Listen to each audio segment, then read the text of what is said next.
This is the single most important scene from Dune Part 1 and 2.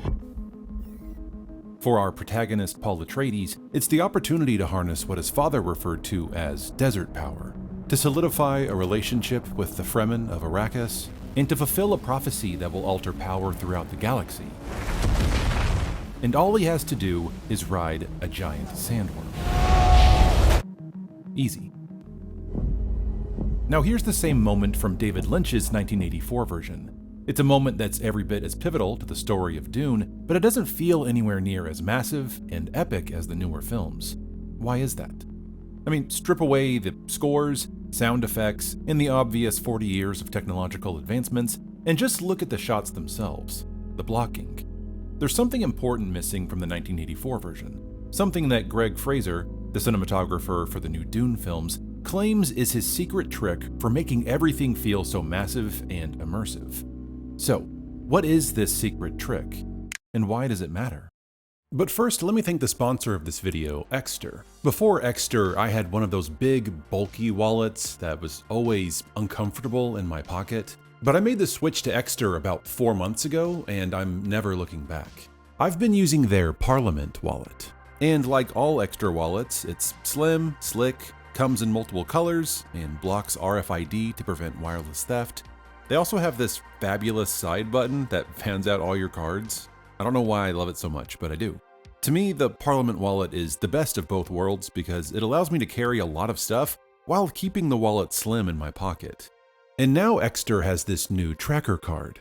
It's ultra slim like a credit card that fits right into your wallet. The best thing about this new tracker card is that you can sync it right to your smartphone with the Find My app instead of having to hassle with secondary apps. There are so many amazing products at Exter, and right now they're having a big Father's Day sale where items are up to 40% off. But fans of my channel can get an additional 5% off by using my unique code ETHEELK at checkout. Go get yourself some great gear, or maybe buy something for someone special in your life. I'll have a link below that you can use. Just make sure you use my unique code at checkout for that additional discount. Thanks again to Exter for sponsoring this video, and now let's get back to the essay. The shark from Jaws is one of film's most famous monsters. Before the shark is ever shown on screen, there's a running commentary between the characters about just how large this unique killing machine is. Each time the characters try to convey its large size, they relate it to something we can understand. However, the attacking squalus must be considerably larger than any normal squalus found in these waters. I pulled a tooth the size of a shot glass out of the wrecked hull of a boat out there, and it was the tooth of a great white. Now why don't you take a long, close look at this sign? Those proportions are correct. And then once the shark is finally revealed, there's a fantastic moment where Hooper tries to get Brody to walk further out on the ship to serve as scale for the shark in his photographs. What?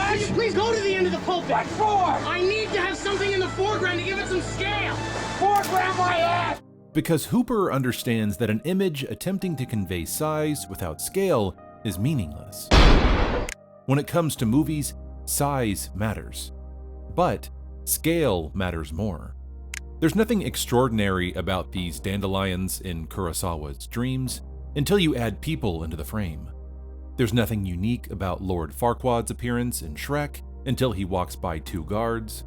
The Tanaxi in Star Trek Beyond look like gigantic monsters until they stand next to Captain Kirk. The quickest way for filmmakers to convey size to the audience is with people. And that was Greg Fraser's secret when making Dune feel so massive. The trick is people.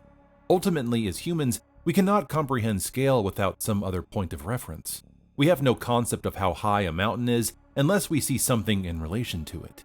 We might know how high it is based on how many meters high it is, but we can't visualize it. Greg Fraser is no stranger to massive films, having served as director of photography on Rogue One and The Batman, and with Dune Part 1 and 2, Fraser continued utilizing his quick trick of making everything feel enormous by putting a human in frame. As the audience, we can see that the desert planet of Arrakis is vast, but drop Paul Atreides in the desert so he looks like a speck of sand, and suddenly it feels like Arrakis stretches on endlessly. We can see that there's a large number of Fremen, but have a single character walk through the crowd, and suddenly we feel the tension and hostility. This happens time and time throughout the film to make elements feel larger than life. Buildings, machinery, mountains, explosions, and, of course, sandworms. And that brings me back to the sandworm riding scene. It's not enough to just show a creature moving through sand, you need the comparison in the frame together in order for the audience to fully understand the scale. It's all about creating comparisons to the people or things around it.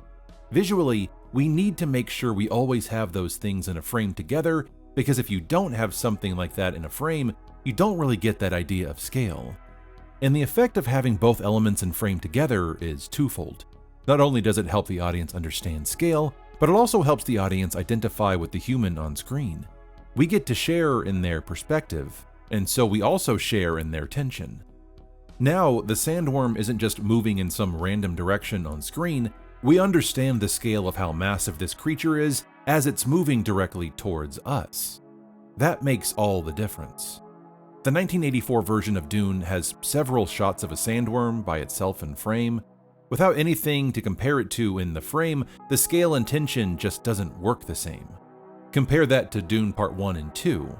A lot of those same moments are improved simply by placing a human in frame. It's a simple trick, but also an effective way that made the world of Dune feel epic in every sense of the word.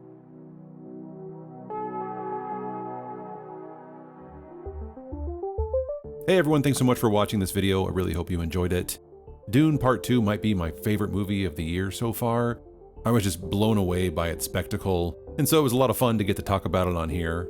If you enjoyed this video, or if you enjoyed Dune Part 2, leave a comment below.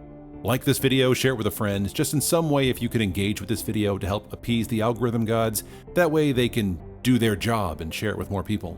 I'm already hard at work on my next video, so I'll be seeing you all again very soon. And that's a good reminder that if you're not already, make sure you're subscribed, but also make sure you click the bell below so that way you're notified whenever a new Entertain the Elk video drops. Thanks again everyone out there, and I will see you all next time.